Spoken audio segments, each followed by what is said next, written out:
What if Goku had smart atoms and was part Tuffle? Prologue. Hundreds of years ago, King Vegeta and his Saiyan warriors arrived on planet Sadala, the home of the Tuffles. The Tuffles were a kind and intelligent people, welcoming the Saiyans with open arms. But King Vegeta saw something else.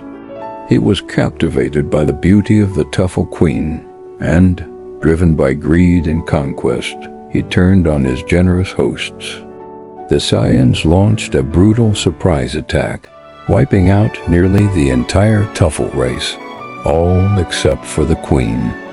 King Vegeta spared her for himself. From their forced union, 2 children were born.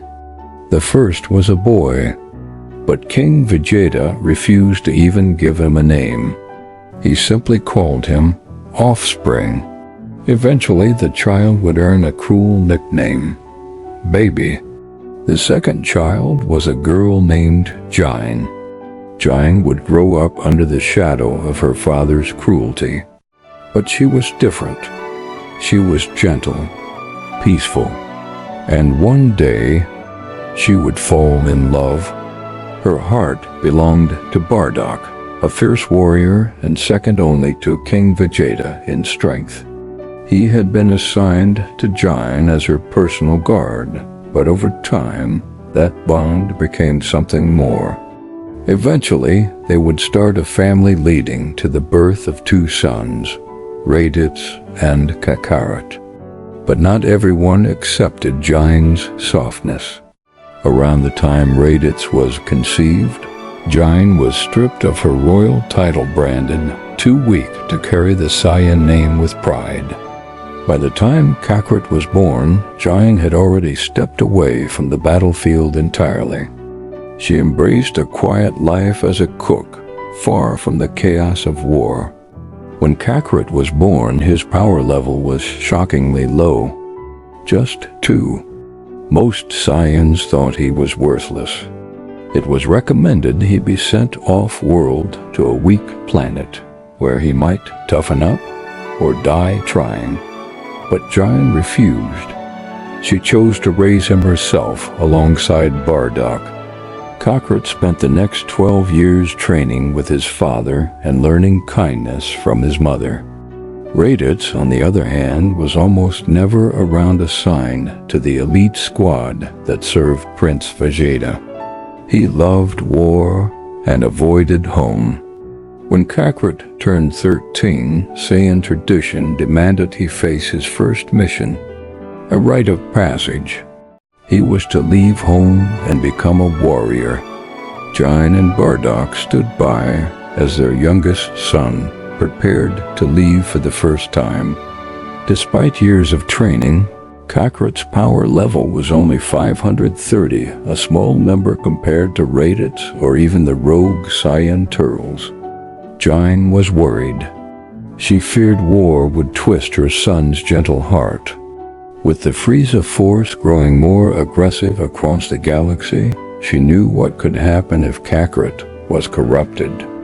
So she pulled him aside, and with a gentle voice she said, "Show kindness whenever you can, and try not to rely on violence.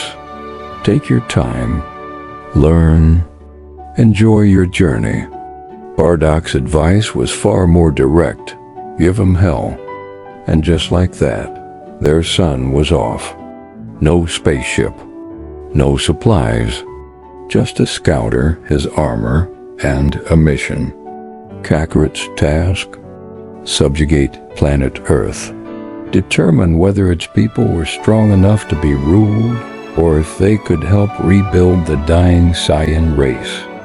As his figure disappeared into the stars, Jine and Bardock stood quietly beneath the sky. They had no idea how much the universe was about to change. Chapter 1: The Mysterious Man.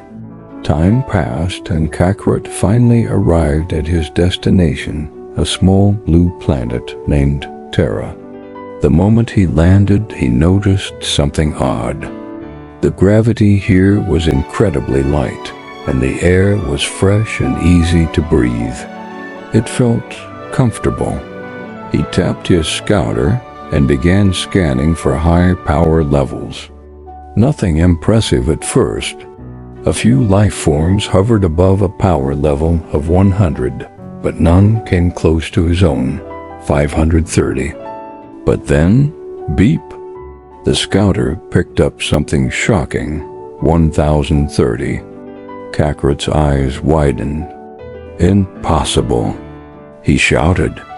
No one on this planet should be that strong. His body trembled not from fear, but excitement. He had to find this person. Whoever they were, he needed to meet them. Without hesitation, he shot into the sky, heading straight for the energy signature. Eventually, he arrived at a massive structure floating high above the clouds. A lookout, suspended in the air with no visible support. No tech, no engines, just floating. This must be magic, Kakarot whispered. He'd heard rumors of strange abilities like this, but had never seen them up close. He approached the largest building. "Hello, is anyone here?" he called out. Suddenly, thud. A heavy hand landed on his shoulder. Caught off guard, Kakarot dashed forward and spun around. But no one was there. "We weren't expecting any visitors," a calm voice said from behind. Kakarot turned fast eyes, locked on a mysterious dark-skinned figure. "You're the one I sensed," Kakarot said, tense with anticipation. "I challenge you for control of this planet." The man didn't flinch. His expression was unreadable. "I see," he replied. "Follow me, then." Without another word, the stranger turned and walked inside the building. Kakarot followed. They walked and walked and walked. Minutes passed. Then more. Finally, the boy shouted, "I'm tired of walking. I thought we were going to fight." The man smirked. "Oh, you should have said so sooner." Kakarot stumbled slightly, confused. "I was wondering how long it would take before you noticed we were walking in circles," the man added, almost amused. Kakarot was starting to get irritated. Was this guy mocking him? The man opened a door. "Come," he said, stepping inside. Kakarot followed, and the door slammed shut behind them. The room was strange, empty, timeless. "Before we begin," the man said, "allow me to introduce myself. I am Mr. Popo, assistant to this planet's guardian." "Planet Guardian," Kakarot muttered. "That sounds familiar. I'm Kakarot, Saiyan warrior, part of the Vegeta force. Now, let's fight." Without waiting, Kakarot charged straight at Mr. Popo. The two clashed. For days they fought inside the room of spirit and time. Kakarot unleashed everything he had, but Mr. Popo dodged each attack with ease. Calm, effortless. Even when Kakarot adapted and switched up his style, he still couldn't land a single blow. "I can't hit him," he screamed in frustration. "Perhaps," Mr. Popo said gently, "it's time we take a break. You've been fighting for days. You must be hungry." Kakarot's stomach growled. He hadn't even realized. They sat and ate together. Kakarot devoured the food like a beast, shocking even Mr. Popo. He began to wonder if the supplies would last.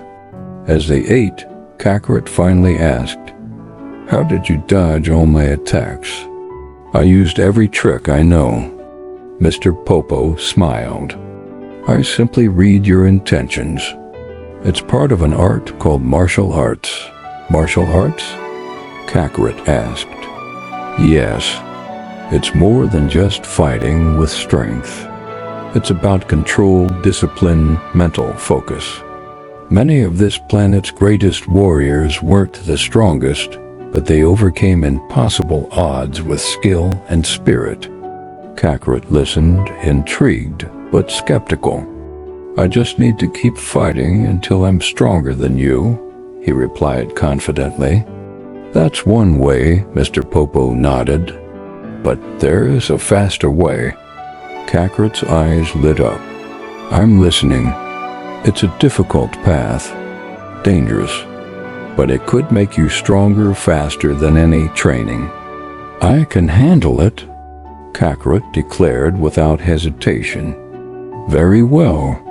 Your mission is to travel this planet and gather the 7 Dragon Balls. Sounds easy," Kakarot smirked. "But," Mr. Popo interrupted, "there will be conditions." Kakarot leaned in, curious. "First, you won't be allowed to use your scouter. Second, I will seal most of your power with magic. Otherwise, the challenge would be too easy. And third, you must keep your Saiyan identity a secret." Kakarot hesitated for a moment, but then grinned. "You've got a deal. Then while you travel," Mr. Popo said, "you will go by a different name, Son Goku, inspired by an old legend." With the rules set, Kakarot, now Son Goku, rested one final day inside the Room of Spirit and Time. Tomorrow his real journey would begin.